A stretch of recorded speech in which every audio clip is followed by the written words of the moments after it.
Hello ಸ್ನೇಹಿತರೆ, ನಮಸ್ಕಾರ. Welcome back to Shobhita creations. Friends, video ನೋಡಬೇಕಾದ್ರೆ ಎಲ್ಲೂ ಸ್ಕಿಪ್ ಮಾಡದೆ ಆದಷ್ಟು ಸಬ್ಸ್ಕ್ರೈಬ್ ಮಾಡಿಕೊಂಡೇ ವಿಡಿಯೋ ನೋಡಿ, ಪೂರ್ತಿ ವಿಡಿಯೋ ನೋಡಿ ಫ್ರೆಂಡ್ಸ್. ತುಂಬಾ ಯೂಸ್ಫುಲ್ ಆಗುವಂತಹ ಒಂದು ವಿಡಿಯೋ.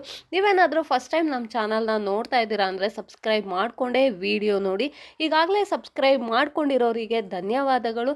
ಸಬ್ಸ್ಕ್ರೈಬ್ ಮಾಡ್ಕೊಳ್ಳದೆ ವಿಡಿಯೋ ನೋಡ್ತಾ ಇರೋರು ದಯಮಾಡಿ ಸಬ್ಸ್ಕ್ರೈಬ್ ಮಾಡಿಕೊಂಡೇ ವಿಡಿಯೋ ನೋಡಿ. ಬನ್ನಿ ಫ್ರೆಂಡ್ಸ್, ಇವತ್ತಿನ ಈ ವಿಡಿಯೋನ ಸ್ಟಾರ್ಟ್ ಮಾಡೋಣ. ಇವಾಗಿನ ಟ್ರೆಂಡ್ನಲ್ಲಿ ತುಂಬಾ ಡೀಪು ಬ್ರಾಡು ಎಲ್ಲ ಇರುತ್ತೆ. ಸೊ ಈ ರೀತಿಯಾಗಿ ನೀವು ಡೀಪು ಬ್ರಾಡು ಎಲ್ಲ ಇಟ್ಟರೂ ಕೂಡ ಯಾವುದೇ ರೀತಿ ಶೋಲ್ಡರ್ ಡ್ರಾಪ್ ಆಗದೆ ಯಾವ ರೀತಿ ಕಟಿಂಗ್ ಮತ್ತು ಸ್ಟಿಚಿಂಗ್ ಮಾಡೋದು ಅನ್ನೋದನ್ನ ತೋರಿಸ್ತೀನಿ. ಅಲ್ಲದೆ ಇದನ್ನ ನಾನು ವೇರ್ ಕೂಡ ಮಾಡಿ ತೋರಿಸ್ತೀನಿ. ನಿಮಗೆ ಎಷ್ಟೇ ಡೀಪ್ ಇಟ್ಟರು, ತುಂಬಾ ಡೀಪ್ ಇಟ್ಟಿರ್ತೀನಿ ಇದರಲ್ಲಿ. ನೀವು ನೋಡ್ತಾ ಇದ್ದೀರಾ ಎಷ್ಟು ಡೀಪ್ ಇದೆ ಅನ್ನೋದನ್ನ ನಾನು ಮುಂದೆ ತೋರಿಸ್ತೀನಿ. ಬ್ಯಾಕ್ ಕೂಡ ನಾನು ಆಲ್ರೆಡಿ ತೋರಿಸಿದ್ದೀನಿ ನೋಡಿ, ಇಷ್ಟು ಡೀಪ್ ಇದೆ. ಇಲ್ಲಿ ನಿಮಗೆ ಯಾವುದೇ ರೀತಿಯಾದಂಥ ಬಂದಿಲ್ಲ. ಇಲ್ಲಿ ಜಸ್ಟ್ ಬಟನ್ ಮತ್ತು ಈ ಟ್ಯಾಗ್ ಏನು ಕಟ್ತೀವಿ ಇಷ್ಟು ಮಾತ್ರನೇ ನಿಮಗೆ ಗ್ರಿಪ್ ಅನ್ನೋದು ಕೂತ್ಕೊಳ್ಳೋದು. ಬಟ್ ಬ್ಲೌಸ್ ಅನ್ನೋದು ತುಂಬಾ ಪರ್ಫೆಕ್ಟಾಗಿ ಕೂತ್ಕೊಳ್ಳುತ್ತೆ. ಸೊ ಈ ರೀತಿಯಾಗಿ ಯಾವ ರೀತಿ ಕಟ್ ಮಾಡಬೇಕು, ಸ್ಟಿಚ್ ಮಾಡಬೇಕು ಅನ್ನೋದನ್ನ ಡೀಟೇಲ್ ಆಗಿ ತೋರಿಸ್ತಾ ಇದ್ದೀನಿ. ಬನ್ನಿ ಫ್ರೆಂಡ್ಸ್, ಇವತ್ತಿನ ವಿಡಿಯೋನ ಸ್ಟಾರ್ಟ್ ಮಾಡೋಣ. ನೋಡಿ ಫ್ರೆಂಡ್ಸ್, ಈಗ ನಾನಿಲ್ಲಿ ಸಿಂಗಲ್ ಲೇಯರಲ್ಲಿ ಕ್ಲಾತ್ನ ತಗೊಂಡಿದ್ದೀನಿ. ಈಗ ನಾವು ಫುಲ್ ಲೆಂತ್ನ ತಗೋತಾ ಇದ್ದೀನಿ. ಫುಲ್ ಲೆಂತ್ಗೆ 1 ಇಂಚ್ ಎಕ್ಸ್ಟ್ರಾ ತಗೋತಾ ಇದ್ದೀನಿ ಫ್ರೆಂಡ್ಸ್. ಬ್ಯಾಕ್ ಆದ್ದರಿಂದ 1 ಇಂಚ್ ಎಕ್ಸ್ಟ್ರಾ ತಗೋತಾ ಇದ್ದೀನಿ. ಈಗ ಇಲ್ಲಿ ನಾವು ಭುಜ ತಗೋಬೇಕು. ಭುಜನ ನಾನು 5.5 ತಗೋತಾ ಇದ್ದೀನಿ ಫ್ರೆಂಡ್ಸ್. ಭುಜನ 5.5ಗೆ ಮಾರ್ಕ್ನ ಮಾಡ್ತಾ ಇದ್ದೀನಿ. ಈಗ ಇಲ್ಲಿ ನಾವು ಹಾರ್ಮೋಲ್ ರೌಂಡ್ ಬಂದು ನನಗಿಲ್ಲಿ 6ನ ತೊಗೊತಾ ಇದ್ದೀನಿ. ಹಾರ್ಮೋಲ್ ಡೌನ್ ಬರುತ್ತಲ್ಲ ಅದನ್ನು ನಾನೀಗ 6 ಇಂಚಿಗೆ ತೊಗೋತಾ ಇದ್ದೀನಿ. ಇಲ್ಲಿ ಎದೆ ಸುತ್ತಳತೆ ಬಂದು 33 ಆದ್ದರಿಂದ 8.25 ಇಂಚಿಗೆ ಮಾರ್ಕ್ನ ಮಾಡ್ತಾ ಇದ್ದೀನಿ. ನೋಡಿ, ಇಲ್ಲಿ 8.25 ಇಂಚಿಗೆ ಮಾರ್ಕ್ನ ಮಾಡ್ತಾ ಇದ್ದೀನಿ.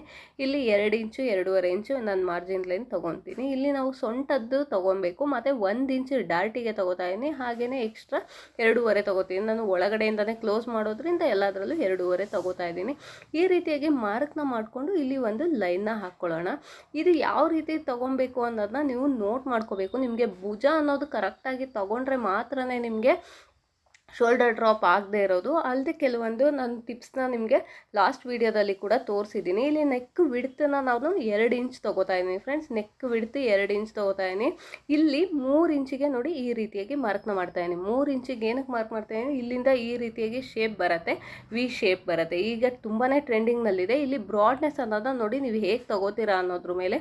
ಈಗ ಜಸ್ಟ್ ನಾನು 3 ಇಂಚಿಗೆ ಬ್ರಾಡ್ ಇಟ್ಟು ನೋಡ್ತಾ ಇದ್ದೀನಿ. ನನಗೆ ಇನ್ನೂ ಸ್ವಲ್ಪ ಬ್ರಾಡ್ ಬೇಕು. ಇದನ್ನು ನಾನು ನೆಕ್ಸ್ಟಲ್ಲಿ ತೊಗೊತೀನಿ. ಈಗ ಜಸ್ಟ್ 3 ಇಂಚಿಗೆ ಮಾರ್ಕ್ನ ಮಾಡ್ತಾ ಇದ್ದೀನಿ. ಸ್ವಲ್ಪ ಶೇಪ್ ನೋಡ್ತಾ ಇದ್ದೀರಲ್ಲ, ವಿ ಈ ರೀತಿಯಾಗಿ ನಾನು ತಗೋತಾ ಇದ್ದೀನಿ ಫ್ರೆಂಡ್ಸ್. ವಿನ ಈ ರೀತಿಯಾಗಿ ತೊಗೊಂಡಾಗ ನಿಮಗೆ ಶೇಪ್ ಅನ್ನೋದು ಬ್ರಾಡ್ ಬರುತ್ತೆ. ಜಸ್ಟ್ ವಿ ಥರ ತೊಗೊಂಡಾಗ ನಿಮಗೆ ಬ್ರಾಡ್ ಬರಲ್ಲ ಮತ್ತು ನೆಕ್ ಶೇಪ್ ಅನ್ನೋದು ಕರೆಕ್ಟಾಗಿ ಬರಲ್ಲ. ಈ ರೀತಿಯಾಗಿ ತೊಗೊಂಡಾಗ ನಿಮ್ಗೆ ಏನಾಗುತ್ತೆ ಅಂದರೆ ವಿ ಶೇಪು ಪರ್ಫೆಕ್ಟಾಗಿ ಕೂತ್ಕೊಳ್ಳುತ್ತೆ ನಿಮಗೆ. ಹಾಗಾಗಿ ಇಲ್ಲಿ ನೀವು ಬ್ರಾಡ್ ಅನ್ನೋದನ್ನ ತೊಗೋಬೇಕಾಗತ್ತೆ. ತೊಗೊಂಡಾಗ ನಿಮಗೆ ಪರ್ಫೆಕ್ಟಾಗಿ ಬರುತ್ತೆ. ಈಗ ಇಲ್ಲಿ ಹಾರ್ಮೋಲ್ನ ಮಾರ್ಕ್ ಮಾಡ್ಕೋತಾ ಇದ್ದೀನಿ. 1 ಇಂಚ್ 1.25 ಇಂಚಿಗೆ ಮಾರ್ಕ್ನ ಮಾಡಿ ಇಲ್ಲಿ ಆಫ್ ಟು ಆಫಿಗೆ ನೋಡಿ ಈ ರೀತಿಯಾಗಿ ಡಾಟೆಡಲ್ಲಿ ಕೊಡ್ತಾ ಇದ್ದೀನಿ. ಡಾಟೆಡಲ್ಲಿ ಕೊಟ್ಟರೆ ನೀಟಾಗಿ ಬರುತ್ತೆ. ಆಮೇಲೆ ನಾವು ಅದ್ರ ಮೇಲೆ ಶೇಪ್ ಮಾಡ್ಕೋಬೋದು ಅಂತ. ಈಗ ನೋಡ್ತಾ ಇದ್ದೀನಿ ನನಗೆ 7 ಇಂಚ್ ಬರಬೇಕು, ಕರೆಕ್ಟಾಗಿ ಬರುತ್ತಾ ಅಂತ. ಕರೆಕ್ಟಾಗಿ 7 ಇಂಚ್ ಬರ್ತಾ ಇದೆ. ಸೊ ಈಗ ನಮಗೆ ಇದು ಪರ್ಫೆಕ್ಟಾಗಿದೆ. ನಾನು ಇಲ್ಲಿ ಅರ್ಧ ಇಂಚು ಜಾಸ್ತಿ ತೊಗೋತೀನಿ. ಕಟ್ಟಿಂಗ್ ಅರ್ಧ ಇಂಚು ಜಾಸ್ತಿ ತೊಗೊಂಡ್ರೆ ನಿಮಗೆ ಕರೆಕ್ಟಾಗಿ ಸ್ಟಿಚ್ಚಿಂಗಲ್ಲಿ 7 ಇಂಚಿಗೆ ಪರ್ಫೆಕ್ಟಾಗಿ ಕೂತ್ಕೊಳ್ಳುತ್ತೆ. ಇಲ್ಲೇ ಪರ್ಫೆಕ್ಟಾಗಿತ್ತು ಅಂದಾಗ ನಿಮಗೆ ಕಟ್ ಮಾಡಿ ಸ್ಟಿಚ್ ಮಾಡಿದಾಗ ಅರ್ಧ ಇಂಚು ಜಾಸ್ತಿ ಆಗುತ್ತೆ ಫ್ರೆಂಡ್ಸ್. ಇದನ್ನು ನಾನು ಆಲ್ರೆಡಿ ಹೇಳ್ತಾ ಇರ್ತೀನಿ. ಸೊ ಆದರೂ ನಿಮಗೆ ಗೊತ್ತಿರಲಿ ಅಂತ ಇನ್ನೊಂದು ಸರಿ ಹೇಳಿದೆ. ಈಗ ನಾನಿಲ್ಲಿ ಅರ್ಧ ಇಂಚ್ ಏನು ಮಾರ್ಕ್ ಮಾಡ್ಕೊಂಡಿದ್ದೀನಿ ಅಲ್ಲಿಗೆ ಕಟ್ ಮಾಡ್ಕೊತೀನಿ. ಅಲ್ಲಿಗೆ ಕಟ್ ಮಾಡಿದಾಗ ನೀವು ನೆಕ್ಸ್ಟ್ ಶೇಪ್ ಎಲ್ಲ ತೆಗೆದು ನೀಟಾಗಿ ಫಿನಿಶಿಂಗ್ ಮಾಡಿದಾಗ ನಿಮಗೆ ಕರೆಕ್ಟಾಗಿ 7 ಇಂಚಿಗೆ ಪರ್ಫೆಕ್ಟಾಗಿ ಕೂತ್ಕೊಳ್ಳುತ್ತೆ. ನೀವು ಕಟ್ಟಿಂಗಲ್ಲೇ ನೀವು 7 ಇಂಚಿಗೆ ಕಟ್ ಮಾಡಿಕೊಂಡ್ರೆ ಮತ್ತೆ ಸ್ಟಿಚಿಂಗ್ ಹೋದಾಗ 7.5 ಈ ರೀತಿಯಾಗಿ ನಮಗೆ ಡೀಪ್ ಅನ್ನೋದಾಗುತ್ತೆ. ನಿಮಗೆ ಹಾರ್ಮೋಲಲ್ಲಿ ರಿಂಕಲ್ ಅನ್ನೋದು ಬರುತ್ತೆ. ಸೊ ಈ ರೀತಿಯಾಗಿ ನೀವು ಮಾರ್ಕ್ನ ಮಾಡ್ಕೊಳ್ಳಿ. ಮಾರ್ಕ್ ಮಾಡ್ಕೊಂಡು ಆದಮೇಲೆ ಈ ಕಡೆ ಸೈಡಿಗೆ ಹೀಗೆ ಫೋಲ್ಡ್ ಮಾಡಿ ಪ್ರಿಂಟ್ ಮಾಡಿಕೊಂಡ್ರೆ ನೀಟಾಗಿ ಬರುತ್ತೆ. ನಾನು ಫಸ್ಟ್ ಏನಕ್ಕೆ ಇಷ್ಟಕ್ಕೆ ಮಾರ್ಕ್ ಮಾಡ್ಕೊತೀನಿ ಅಂದರೆ ನೀಟಾಗಿ ನೋಡ್ಕೊತೀನಿ. ತುಂಬ ಹೆವಿ ಬ್ರಾಡು ಆಗಬಾರ್ದು, ಪರ್ಫೆಕ್ಟಾಗಿ ಬರಬೇಕಲ್ವ. ಸೊ ಹಾಗಾಗಿ 3 ಇಂಚಿಗೆ ಮಾಡ್ತಾಯಿದ್ದೀನಿ. ಯಾಕಂದರೆ ವಿ ನೆಕ್ ಅನ್ನೋದು ಆಲ್ಮೋಸ್ಟ್ ನಿಮಗೆ ಬ್ರಾಡ್ ಆಗಿನೇ ಕಾಣುತ್ತೆ. ನೀವೇ ಹೆವಿ ಬ್ರಾಡ್ ಅಂತ ತೆಗೆದಾಗ ಇದ್ದಿದ್ದು ಬ್ರಾಡ್ ಆಗಿಬಿಡುತ್ತೆ. ಸೊ ನೋಡಿಕೊಂಡು ನೀವು ಮಾರ್ಕ್ನ ಮಾಡಬೇಕು. ನಾನೀಗ ಮೇನ್ ಫ್ಯಾಬ್ರಿಕ್ನ ಕೂಡ ನೋಡಿ ಈ ರೀತಿಯಾಗಿ ಕಟ್ನ ಮಾಡ್ಕೋತಾ ಇದ್ದೀನಿ. ಇದನ್ನು ಕಟ್ ಮಾಡಬೇಕಾದ್ರೆ ಸ್ವಲ್ಪ ಕಚ್ಚಾ ಇರೋ ರೀತಿಯಲ್ಲೇ ಕಟ್ ಮಾಡ್ಕೊಳ್ಳಿ, ಅವಾಗ ನೀಟಾಗಿ ಬರುತ್ತೆ. ಮತ್ತು ಇಲ್ಲಿ ನೋಡಿ ಎಡ್ಜಸ್ಸಿಗೆ ನೀಟಾಗಿ ಸ್ಟಿಚ್ ಹಾಕೋಬೇಕು. ಸ್ಟಿಚ್ ಹಾಕೊಂಡಾಗ ಎಕ್ಸಸ್ ಎಲ್ಲ ಟ್ರಿಮ್ ಮಾಡೋದಕ್ಕೆ ಈಸಿ ಆಗುತ್ತೆ. ಈಗ ನೋಡಿ ಎಕ್ಸಸ್ ಎಲ್ಲ ಟ್ರಿಮ್ ಮಾಡಿದ್ದೀನಿ. ಹಾಗೆ ಬ್ಲೂ ಲೈನಲ್ಲಿ ನೋಡಿ ನೀಟಾಗಿ ಇಲ್ಲಿ ಮಾರ್ಕ್ನ ಮಾಡ್ಕೋತಾ ಇದ್ದೀನಿ. ಇಲ್ಲಿ ಬೆಂಡ್ ಮಾಡ್ಕೋತಾ ಇದ್ದೀನಿ. ಯಾಕಂದರೆ ಬ್ಯಾಕ್ ಓಪನಿಂಗ್ ತೊಗೋತಾ ಇದ್ದೀನಿ ನೋಡಿ, ಈ ರೀತಿಯಾಗಿ ತೊಗೋತಾ ಇದ್ದೀನಿ. ನಿಮ್ಗೆ ಹೇಳ್ದೆ ಅಲ್ಲ ನಾನು ಸ್ವಲ್ಪ ಬ್ರಾಡ್ನ ಮಾಡ್ಕೊತೀನಿ ಅಂತ. ನೋಡಿ ಈಗ ಬ್ಲೂ ಅಲ್ಲಿ ಬ್ರಾಡ್ನ ಕೂಡ ಮಾಡಿದ್ದೀನಿ. ಹಾಗೆಯೇ ಇಲ್ಲಿ ಈ ರೀತಿಯಾಗಿ ಬರುತ್ತೆ ಶೇಪ್ ಅನ್ನೋದು ಕಾಣಿಸ್ತಾ ಇದೆಯಲ್ಲ, ಇಲ್ಲಿ ವಿ ಥರ ಬಂದು ಇಲ್ಲಿ ಈ ಥರ ಕರ್ವ್ ಬರುತ್ತೆ. ಈ ರೀತಿಯಾಗಿ ನಾವು ಫಸ್ಟು ಮಾರ್ಕ್ನ ಮಾಡ್ಕೋಬೇಕು. ಇಲ್ಲಿ ನಾನು 1 ಇಂಚ್ ಗ್ಯಾಪ್ ತೊಗೊಂಡಿದ್ದೀನಿ, ಸೊ 2 ಇಂಚ್ ಬರುತ್ತೆ. ಇಲ್ಲಿ ಬ್ರಾಡ್ನೆಸ್ಸು ಅಷ್ಟೇ 3 ಇಂಚ್ ತೊಗೊಂಡಿದ್ನಲ್ಲ, ಸೊ 3.5ಗೆ ಮಾರ್ಕ್ನ ಮಾಡಿದ್ದೀನಿ, ಅರ್ಧ ಇಂಚು ಜಾಸ್ತಿ ಮಾಡಿದ್ದೀನಿ. ಈಗ ಇಲ್ಲಿ ಸ್ಟಿಚ್ ಕೂಡ ಹಾಕಿ ಆಗಿದೆ. ಈಗ ಒಂದು 1/4 ಇಂಚಷ್ಟು ಕ್ಲಾತ್ನ ಬಿಟ್ಬಿಟ್ಟು ನೀಟಾಗಿ ಇದನ್ನ ಕಟ್ನ ಮಾಡ್ಕೋತಾ ಇದ್ದೀನಿ. ಸ್ಟಿಚ್ ಆಗಿದೆ. ಈಗ ನೀಟಾಗಿ ಇದನ್ನ ಕಟ್ ಮಾಡಿಕೊಂಡ್ರೆ ನಿಮಗೆ ಪೈಪಿಂಗ್ ಕೊಡೋದಕ್ಕೆ ಈಸಿ ಆಗುತ್ತೆ. ಇಲ್ಲಿ ಕಟ್ ಮಾಡ್ಬೇಕಾದ್ರೆ ನೋಡ್ಕೊಂಡು ಕಟ್ ಮಾಡಿ, ಈಗ ಡಿವೈಡ್ ಆಗುತ್ತೆ. ನಾವಿಲ್ಲಿ ಇದು ಬ್ಯಾಕ್ನ ಓಪನ್ ಮಾಡ್ತಾ ಇದ್ದೀನಿ friends. V neck with open ಅಂದರೆ ಟ್ಯಾಗ್ ಟೈಪು ಇರುತ್ತೆ, ಬಟನ್ ಟೈಪು ಇರುತ್ತೆ. ಟ್ಯಾಗು ಬಟನ್ ಅಷ್ಟು ಮಾತ್ರನೇ ಇರುತ್ತೆ, ನಿಮಗೆ ಯಾವುದೇ ರೀತಿ ಹುಕ್ಸು ಯಾವುದೇ ರೀತಿಯಾದಂತಹ ಬಟನ್ಸ್ ಬೇರೆ ಯಾವುದು ಇರಲ್ಲ. ಸೊ ಈ ರೀತಿಯಾಗಿ ನಾನು ರೆಡಿ ಮಾಡ್ತಾ ಇದ್ದೀನಿ. ಈ ರೀತಿ ಕಟ್ ಮಾಡಾದ್ಮೇಲೆ ನೋಡಿ ಇಲ್ಲಿ ಕರೆಕ್ಟಾಗಿ ಸೆಂಟರಿಗೆ ಕಟ್ ಮಾಡಿಕೊಂಡ್ರೆ ನಿಮಗೆ ಇದು ಸಪ್ರೇಟ್ ಆಗುತ್ತೆ.